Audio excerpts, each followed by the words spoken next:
Let's talk about race and the war on drugs. Here's a brief history. In the 1930s, 16 western states prohibited marijuana as a way to target the growing Mexican community, bringing the plant with them. In 1951, the Boggs Act established strict penalties in response to what they called communist opium from Asia. 1973, New York City's Rockefeller laws established strict punishments for drug crimes regardless of the circumstances.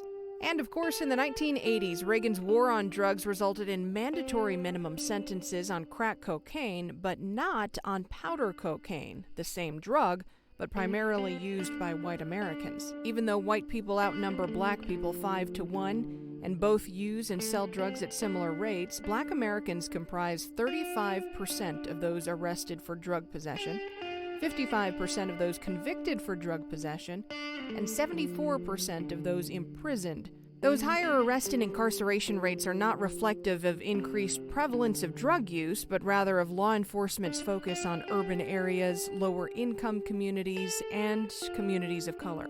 Nationwide, nearly 80% of people in federal prison and nearly 60% in state prisons for drug offenses are black or Latino.